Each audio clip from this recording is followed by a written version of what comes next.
我們真操盤人生終於是換我們技術分析在聊天。存股這件事情的天花板跟地板在哪裡？短線交易者都是主觀交易，關鍵的問題就是說，你到底還要不要相信這支程式？會不會你內心深處對交易來講，你是會不知道是不是成為 BNF 那樣的交易者？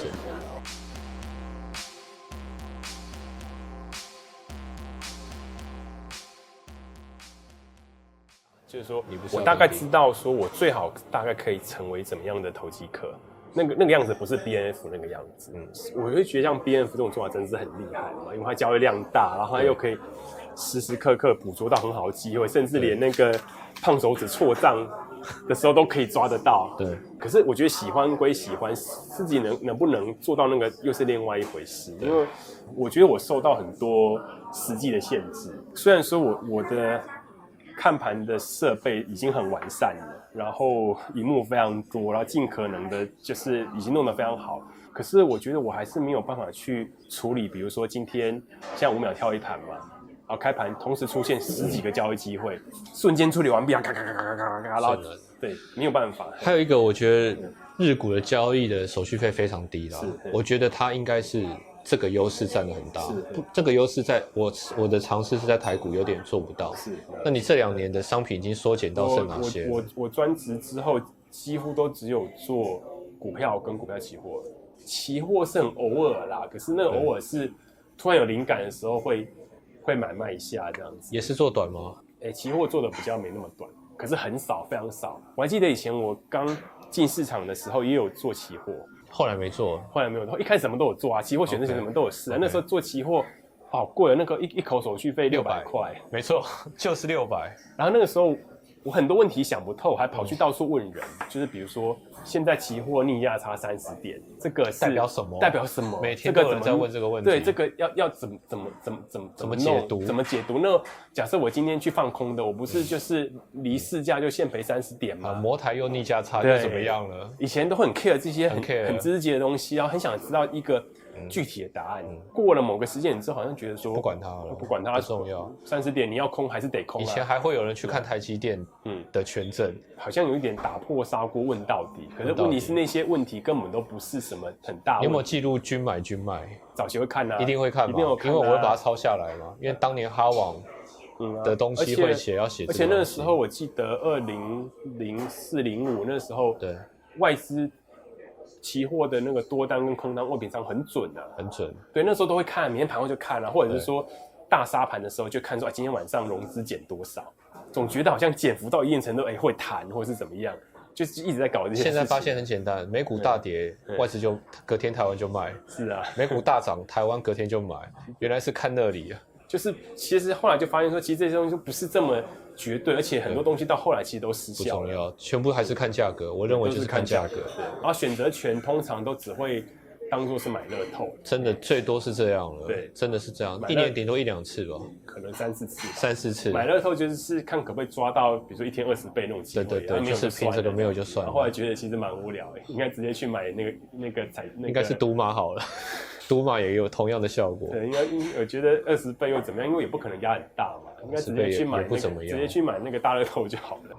我們那時候剛上完課的時候，或許你還沒有這麼強的交易風格，就是一定要做這麼短。會不會是因為退佣這件事情出現之後，它會影響你的交易風格很強？我覺得是因為我一開始退佣其實就是差不多那個樣子啦。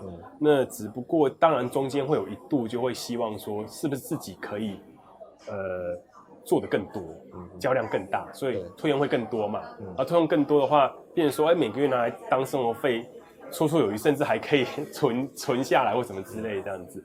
那可是後來我會開始有點去告訴自己要避免這種危險的想法，因為你交易量要變大，大概只有2個。第一個是你單筆壓的更多，第二個是你做更多的交易機會。那我會覺得說，其實因為退佣，其實說實在就是你進出退給你的那一點手續費嘛。那真正是你的勝率，還有你的那個獲利才是比較重要。那其實都是左手換右手。你現在一天交易最多會到幾次？不一定可能120比230比都有。這是一個平均。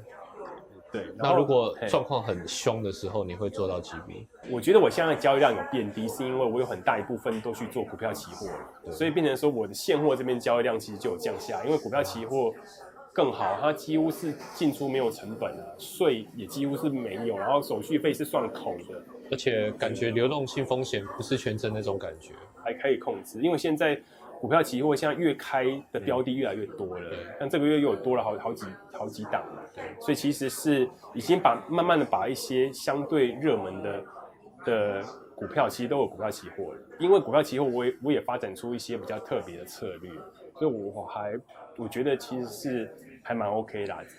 我們都是做情緒反向，可是國外的商品是，不管是最有名的，不管是李福摩當年是海龜。他們都是喜歡做順向，是。當然我覺得他們會這樣做，是因為我一直認為是商品週期，對，槓桿啊，商品標的啊，還有週期比較大。李福摩我倒覺得是那個年代適合，後來股票可能不一定。那你覺得你有什麼看法？我很好奇，因為我們都是喜歡做反向的人。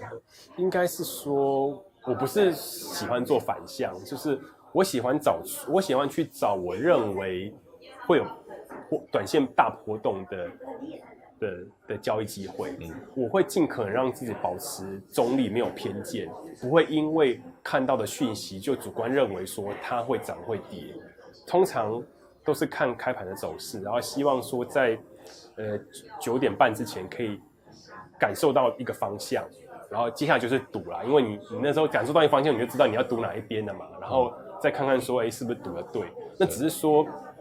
感覺反向的勝率比較高，因為大部分的時候都會出現反向。對，因為大部分的時候就是，比如說很爛的，跳空開低，殺一段之後就不殺了，叭叭叭就走上去，或是很好的跳空開高，拉一段之後就往下走，反而是看起來，因為結果出現大多都是反向，然後就變成說，最後做的其實都比較多是反向。沒錯，你多空的比例占多少？多還是大概7成吧 ，OK， 空大概3成。我是9.5、0.5嘛，所以我很簡單的。然後我們以前我也聽你說過，你操盤會希望幫助人，我覺得這個東西是很特別的。一般來講都是最簡單的，我們剛開始進市場是不想看別人臉色，那想要獲得時間跟空間上的自由，然後想要主宰自己的東西。但是我聽了你講很多，你想要幫別人，例如我記得想要拍電影呢。都是一些幫助人，不管是家人還是什麼。我覺得你的動機是不是因為這樣，你才想很快？不管是做交易或是去創業，你成功的人其實他就會擁有比較多的資源嘛。對，資源其實最顯而易見就是金錢上的資源。那有資源，其實他就可以照自己的意志去分配這些資源，然後把這些資源分配到自己覺得更有意義的事情上面，讓這些事情不會因為缺乏金錢的資源而沒有辦法完成。倒不是說所謂的幫助，而是說就是可以讓自己或者說是理想或者想要的東西可以更延伸出去。那變成說交易只是一個累積資源的手段。沒錯。如果回到剛進市場的你，對，你會怎麼給當年的自己建議？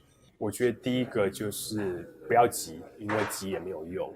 然後第二個是就是想辦法去建立自己的交易策略，即使1個2個也好，不管說你看寰宇的書啊，或者是說你去上各種的課程，那你找到交易策略，然後你回測，然後你覺得 OK， 然後這個是也適合自己的，就可以試着做交易看看，然後在做交易的過程之中會檢討嘛，然後確定自己可以守紀律，然後是一個好的交易者，然後呢，慢慢在做交易的過程之中可以看到很多盤面的變化。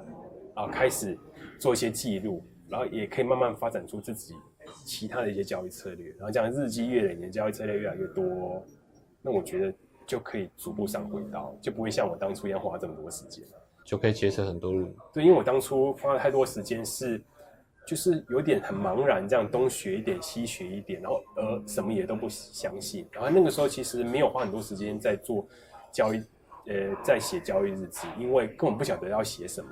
然後盤面即使發現一些蛛絲馬跡，我其實沒有立即的記下來，然後直到可能過了半年1年，它又在發生了，然後發現說，這個不就是我之前看過了嗎？怎麼那次沒有做到這個交易機會，這次也沒有做到？